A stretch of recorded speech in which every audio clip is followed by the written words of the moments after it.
मैं आपका सुमन सर एक बार फिर से गीता मॉडर्न क्लासेस में वेलकम करता हूं। तो कैसे हैं आप लोग? उम्मीद करते हैं आप लोग अच्छे होंगे, अच्छे से पढ़ाई करते होंगे और अच्छे तरीके से आप लोग नोट्स बनाते होंगे। तो चलिए आप लोग फिर से कॉपी और पेन निकाल लीजिए, हम लोग आगे का फिर पढ़ते हैं। तो हम लोग क्या पढ़ रहे थे? हम लोग पढ़ रहे थे the fundamental units of life. ये बायोलॉजी हम लोग पढ़ रहे थे और हम लोग का 2 वीडियो हो चुका है, एक इंट्रोडक्शन वीडियो हुआ है, साइंस में क्या क्या पढ़ना है, कौन चैप्टर किससे बिलोंग करता है और कौन चैप्टर किससे करता है। तो आप लोग वो अच्छे से वीडियो देख लिए होंगे और जो लोग नए आए हैं चैनल को सब्सक्राइब कर लें और नोटिफिकेशन बेल को ऑन कर लें। तो चलिए आज का वीडियो शुरू करते हैं। वीडियो शुरू करने से पहले हम लोग पिछले क्लास में क्या पढ़े थे उसका रिव्यू करते हैं, उसके बाद फिर वीडियो शुरू करते हैं। तो चलिए शुरू करते हैं। हम लोग प्रीवियस क्लास में पढ़े थे, उसका आज हम लोग रिव्यू ले लेते हैं, उसके बाद फिर आज का क्लास स्टार्ट करेंगे। तो चलिए पहले रिव्यू लेते हैं क्या क्या पढ़े हैं। और जो लोग नए आए हैं उन लोगों को भी पता होना चाहिए कि फर्स्ट क्लास में हम लोग बायोलॉजी में फंडामेंटल यूनिट ऑफ लाइफ में क्या पढ़ाए थे सर, ये भी देखना है। और कितने लोग अच्छे तरीके से नोट्स बना रहे हैं ये कमेंट करके जरूर बताएं। और किसी भी दिन अगर हम बोल दें कि आप लोग अपना नोट्स दिखाइए तो आप लोग को दिखाना पड़ेगा। इसलिए बोलते हैं कि आप लोग प्रॉपर वे में अगर नोट्स बनाते हैं तो वो आप लोग के लिए बेनिफिट्स होगा और आपके लिए बेनिफिशियल होगा। ठीक है फ्रेंड्स, तो चलिए हम लोग क्या पढ़े थे प्रीवियस क्लास में वो देखते हैं। हम लोग पढ़े थे डेफिनेशन ऑफ सेल, सेल का डेफिनेशन जाने थे, टाइप्स ऑफ सेल, कितने प्रकार के सेल होते हैं। दूसरा प्लाज्मा और सेल मेम्ब्रेन क्या होता है, सिलेक्टिवली परमेबल मेम्ब्रेन क्या होता है, ये सब हम लोग पढ़े थे प्रीवियस क्लास में। फिर डिफ्यूजन पढ़े थे, क्या होता है डिफ्यूजन, क्या प्रोसेस है इसका, किस चीज में ये प्रोसेस करके पास कराते हैं, ये ऑस्मोसिस, ये भी हम लोग पढ़े थे। फिर हाइपोटोनिक सॉल्यूशन क्या होता है, कहाँ पे मीडियम हाइयर रहता है कंपैरिजन टू सेल और कहाँ पे मीडियम लो रहता है कंपैरिजन टू सेल, और कहाँ पे नो नेट मूवमेंट होता है डायरेक्शन का। ठीक है, तो ये हम लोग पढ़ चुके थे। क्या क्या पढ़े थे? Cell, definition of cell, types of cell, plasma और cell membrane, diffusion, osmosis, hypotonic, isotonic और हाइपरटोनिक सॉल्यूशन हम लोग पढ़े थे। तो आज का वीडियो शुरू करते हैं, इसको रब करते हैं। चलिए आज हम लोग जानेंगे कि लिपिड और प्रोटीन क्या होता है। चलिए जानते हैं। The plasma membrane is flexible, plasma membrane जो होता है वो फ्लेक्सिबल होता है and is made up of organic molecule. Plasma membrane जो होता है वो फ्लेक्सिबल होता है और वो ऑर्गेनिक मॉलिक्यूल का बना हुआ होता है। ये जो ऑर्गेनिक मॉलिक्यूल का जो बना हुआ रहता है उसको हम लोग कहते हैं लिपिड एंड प्रोटीन्स। बहुत इंपॉर्टेंट है, ये 1 नंबर में आ सकता है आप लोग क्वेश्चन, तो इसलिए हम नोट करके यहाँ पे लिखे हैं। The plasma membrane is flexible and is made up of organic molecules called lipid and proteins. कोई आप लोग से अगर पूछ देता है कि what is lipid and proteins तो आप लोग क्या बोलेंगे? तो आप लोग को बोलना है the plasma membrane is flexible and is made up of organic molecule. Plasma membrane जो होता है वो फ्लेक्सिबल होता है और वो जो ऑर्गेनिक मॉलिक्यूल का जो बना हुआ होता है उसी को हम लोग कहते हैं लिपिड एंड प्रोटीन। क्या होगा lipid and protein? The plasma membrane is flexible and is made up of lipid and protein and is made up of organic molecule which is called lipid and protein। तो हम लोग क्या बोल सकते हैं? The plasma membrane is flexible and is made up of organic molecule called lipids and proteins। ठीक है friends, चलिए आगे देखते हैं। आगे है इंडोसाइटोसिस, बहुत ही इंपॉर्टेंट है। इंडोसाइटोसिस क्या होता है? इंडोसाइटोसिस ये एक प्रोसेस है इंगेशन का by the cell through plasma membrane. ये इंगेशन का प्रोसेस है, सेल में होता है, किसके द्वारा किया जाता है? प्लाज्मा मेम्ब्रेन के द्वारा किया जाता है। तो आप लोग से ये भी पूछ सकता है कि name the process of ingestion by the cell through plasma membrane, तो आप लोग क्या बताइएगा? बोलिए क्या बोलिएगा? तो उसमें हम लोग बताएंगे इंडोसाइटोसिस। क्या बोलेंगे हम लोग? Endocytosis. Endocytosis is the process of ingestion by the cell through plasma membrane which is called endocytosis। तो हम लोग अभी क्या पढ़े? Lipid and protein. क्या होता है लिपिड प्रोटीन?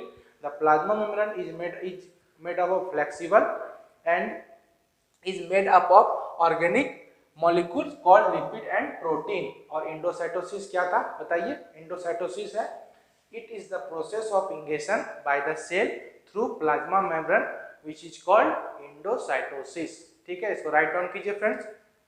चलिए प्रॉपर वे में आप लोग का नोट्स बनना चाहिए, कोई दिक्कत नहीं होना चाहिए। चलिए आगे बढ़ते हैं। चलिए अब आगे आप जानते हैं सेल वॉल। सेल वॉल क्या होता है? तो चैनल को सब्सक्राइब करें और वीडियो को अंत तक देखें और वीडियो को लाइक किए हुए ही जाएं, बिना लाइक किए हुए ना जाएं। ठीक है फ्रेंड्स, चलिए जानते हैं हम लोग सेल वॉल। सेल वॉल क्या होता है? Cell wall it is a rigid covering made up of cellulose. ये एक रिजिड कवरिंग होता है, मतलब कवर किया हुआ रहता है किसके द्वारा? सेलुलोज के द्वारा कवर किया जाता है, कड़ा होता है, हार्ड होता है। Rigid covering made up of cellulose, cellulose का बना हुआ रहता है, rigid covering made up of cellulose. ठीक, विच अ कम्प्लेक्स सब्सटेंस, जिसमें कम्प्लेक्स सब्सटेंस जो वो providing structure support to the plants, उस जिसमें कि जो ये कम्प्लेक्स सब्सटेंस होता है वो स्ट्रक्चर सपोर्ट देता है किसको? प्लांट्स को देता है। तो इसको हम लोग कहते हैं सेलुलोज, सेल वॉल। ठीक, सॉरी, सेल वॉल कहते हैं इसको। और इसको अनदर नाम से भी जाना जाता है, क्या नाम है इसका? Protective wall. Cell wall is also known as protective wall. Very important, cell which is cell wall is also known as protective wall. ठीक, तो सेल वॉल का डेफिनेशन क्या हो जाएगा? It is a rigid covering substance made up of cellulose which a complex substance providing structural support to plant. This is called cell wall and it is also known as protective wall. ठीक है friends, इसको note down कीजिए। ठीक है, चलिए आगे बढ़ते हैं हम लोग। चलिए अब हम लोग जानते हैं प्लाज्मोलाइसिस। प्लाज्मोलाइसिस क्या है, क्या होता है, किस प्रोसेस से क्या उसमें होता है, हम लोग वो जानते हैं। Plasmolysis the process by which a plant cell loses water, उस प्रोसेस का नाम है जो जब प्लांट सेल वाटर को लूज करता है, कौन सा सॉल्यूशन में?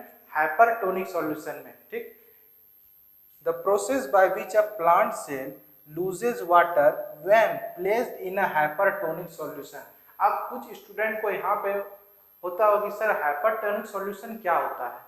तो हम बता देते हैं, हम बताए हैं प्रीवियस क्लास में, लेकिन हम बता देते हैं क्या होता है। हाइपरटोनिक सॉल्यूशन में लोअर कंसंट्रेशन मीडियम रहता है इन कंपैरिजन टू सेल, और ये लूज करता है वाटर किस प्रोसेस से बताइए? ऑस्मोसिस प्रोसेस से। उसको बोलते हैं हम लोग हाइपरटोनिक सॉल्यूशन। ठीक है, हाइपरटोनिक सॉल्यूशन क्या हो गया? The lower concentration medium in comparison to cell loses water by through osmosis process is known as hypertonic solution. तो यहाँ पे यही बोल रहा है कि प्लाज्मोलाइसिस जो है वो एक प्रोसेस है प्लांट सेल का जो कि लूज करता है। जब इसको हम लोग हाइपरटोनिक सॉल्यूशन मीडियम में रखते हैं तो उस प्रोसेस को हम लोग बोलते हैं, क्या चीज बोलते हैं? प्लाज्मोलाइसिस। ठीक है, इसको नोट डाउन कीजिए फ्रेंड्स।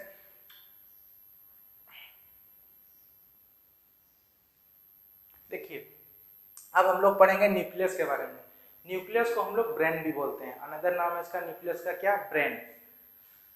स्मॉल न्यूक्लियस क्या होता है पहले ये हम लोग जानते हैं, न्यूक्लियस होता क्या है। ठीक है, ये small round and membrane bound structure, ये एक छोटा होता है, राउंड होता है, और ये मेम्ब्रेन बाउंड स्ट्रक्चर होता है किससे? जो कि ये मेम्ब्रेन बाउंड स्ट्रक्चर होता है कहाँ पाया जाता है? सेल में पाया जाता है। Small round and membrane bound structure found in cell is called nucleus. क्या बोलेंगे हम लोग? न्यूक्लियस। न्यूक्लियस हो गया। अब देखिए ये जो हम बनाए हैं ये न्यूक्लियस है, ये होल जो है, ये होल पार्ट, ये सारा न्यूक्लियस है। अब न्यूक्लियस के जो बाहरी वाला ये है, ये जो है, ये सब ये होता है न्यूक्लियर मेम्ब्रेन, और ये जो अंदर वाला पार्ट है इसको बोलते हैं हम लोग क्रोमोसोम्स। तो ये आप लोग इसका नोट डाउन कर लीजिए, फिगर बना लीजिएगा। और अभी इसको हम बताते हैं न्यूक्लियर मेम्ब्रेन क्या होता है, क्रोमोसोम्स होता है क्या है, ये बताएंगे, घबराने की बात नहीं है, हम बताएंगे। आप पहले इसका डायग्राम कीजिए और आप लोग को न्यूक्लियस के बारे में चल गया पता क्या होता है nucleus. Small round and membrane bound structure found in cell is called nucleus. ठीक है फ्रेंड्स, तो इसको आप लोग नोट डाउन कीजिए। हम बताते हैं न्यूक्लियर मेम्ब्रेन क्या होता है, क्रोमोसोम्स क्या होता है। चलिए हम लोग जानते हैं न्यूक्लियर मेम्ब्रेन, न्यूक्लियर मेम्ब्रेन क्या होता है और क्रोमोसोम्स क्या होता है। ठीक है, चलिए न्यूक्लियर मेम्ब्रेन, ये डबल मेम्ब्रेन लेयर, ये डबल मेम्ब्रेन लेयर होता है that separates the contents of the nucleus. ये डबल मेम्ब्रेन होता है जो कि सेपरेट करता है किसके कंटेंट्स को, न्यूक्लियस के कंटेंट्स को from the rest of the cell, मतलब रेस्ट सेल के rest part of the cell, rest part of the cell जो है उसके उसको छोड़ के जो कंटेंट्स ऑफ न्यूक्लियस को ये सेपरेट्स करता है, ये डबल मेम्ब्रेन लेयर, उसको हम लोग कहते हैं न्यूक्लियर मेम्ब्रेन।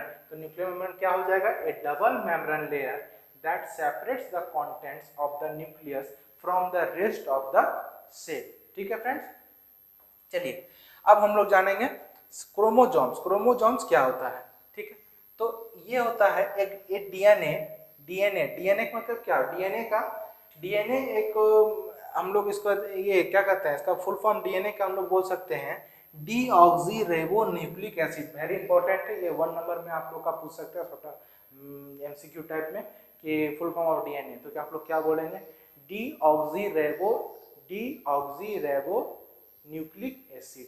ठीक है, स्पेलिंग DEOXYRIBONUCLEICACID। ठीक है friend, deoxyribonucleic acid. ठीक है, तो ये DNA molecule that consist of a part, ठीक है, that consist of a part और all of the genetic material of an organism.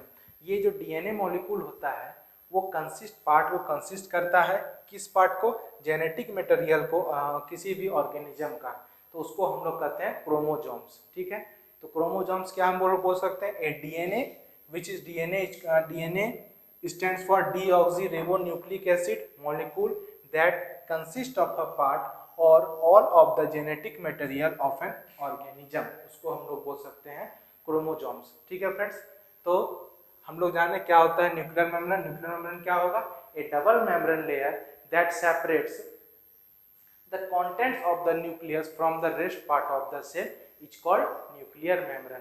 क्या बोलेंगे न्यूक्लियर मेम्ब्रेन को हम लोग, डबल मेम्ब्रेन लेयर है जो कि कंटेंट्स को सेपरेट्स करता है न्यूक्लियस का from the rest part of the cell. Chromosomes क्या होगा, a DNA stands for deoxyribonucleic acid molecule that consist of a part और all of the genetic material of an organism is known as chromosomes. ठीक है, इसका आप लोग screenshot ले लीजिए, कॉपी में नोट डाउन कीजिए।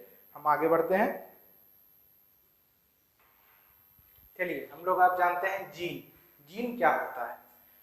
जीन अभी आया था जेनेटिक मटेरियल को, तो आप लोग को कोई भी डाउट हम नहीं रखना चाहते हैं कि आप लोग बोले नहीं कि सर हमको ये नहीं पता ये कैसे हो गया, तो इसलिए जो टर्म यूज हो रहा है वो हम टर्म आपको यहाँ पे आके क्लियर कर दे रहे हैं। ठीक है, तो आप लोग का भी फर्ज बनता है कि वीडियो को लाइक करें और जितना ज़्यादा हो उतना ज़्यादा शेयर करें इस वीडियो को, जो कि आपके साथ आपके रिलेटिव्स और आपके आसपास के दोस्त भी, आपके जो क्लोज दोस्त हैं और आपके जो नेबर में रहते हैं वो लोग भी इस वीडियो के से जुड़ सकें और उनको भी बेनिफिट्स मिल सके। ठीक है फ्रेंड, तो आप लोग जरूर लाइक करें, हम लोग का मेहनत पे ध्यान दें और हम लोग जो कंटेंट जो बनाते हैं आप लोग के लिए एग्जाम पॉइंट ऑफ व्यू से इम्पोर्टेंट है और प्लस आपके फ्यूचर भी ये वर्ड और आपका बहुत ही इम्पोर्टेंट होने वाला है। ठीक है, तो चलिए हम लोग जानते हैं जीन क्या होता है। जीन जो है उसको हम लोग बोलते हैं फंक्शनल सेगमेंट्स ऑफ डीएनए को कहते हैं हम लोग जीन। तो जीन की क्या हो जाएगा, functional segments of DNA are called genes.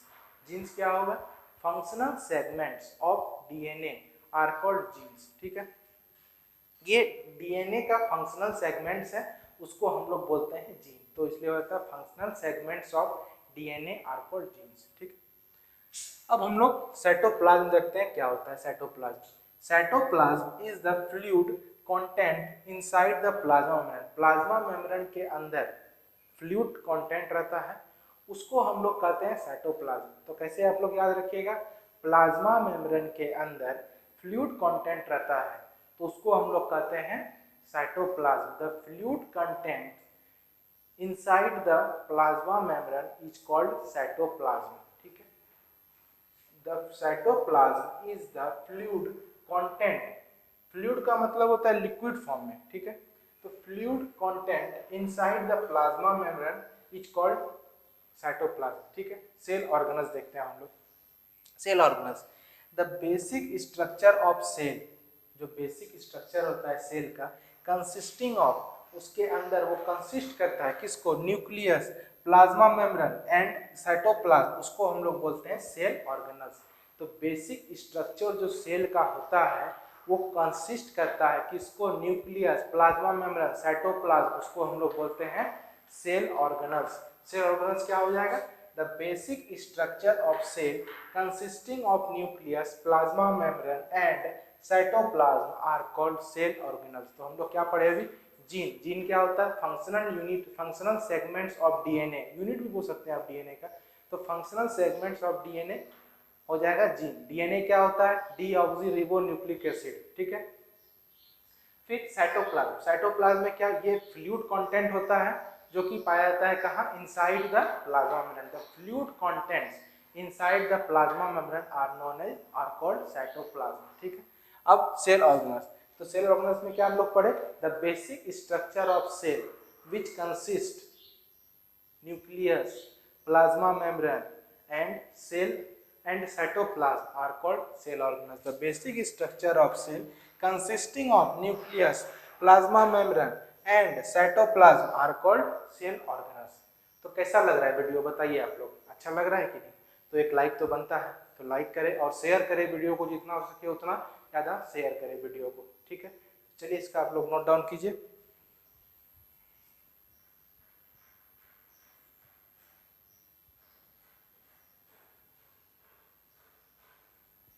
ठीक है फ्रेंड्स, तो उम्मीद करते हैं आप लोग को वीडियो आज का अच्छा लगा होगा और आप लोग प्रॉपर वे से नोट्स बनाते होंगे. और जो लोग नए आए हैं इस चैनल में, तो चैनल को सब्सक्राइब कर लें और नोटिफिकेशन बेल को भी ऑन कर लें, जो कि आप लोग को वीडियो मिस नहीं हो सके और नेक्स्ट डे आप लोग को वो नोटिफिकेशन आप तक पहुँच जाए. तो फ्रेंड्स ठीक है, आज का वीडियो यहाँ तक ही, फिर नेक्स्ट वीडियो में मिलते हैं. तो आप लोग अच्छे से ध्यान रखिएगा और अच्छे से पढ़ाई कीजिएगा और प्रॉपर वे से नोट्स बनाना ना भूलिएगा. और सिर्फ मोबाइल में स्क्रीनशॉट नहीं लीजिएगा, उसको नोट्स बना के रखिएगा, जो कि आप लोगों को फ्यूचर में भी बेनिफिट मिलेगा. ठीक है फ्रेंड, मिलते हैं नेक्स्ट वीडियो में. चैनल को सब्सक्राइब करना ना भूलें और बहुत ज़्यादा से ज़्यादा शेयर करें. ठीक है, धन्यवाद.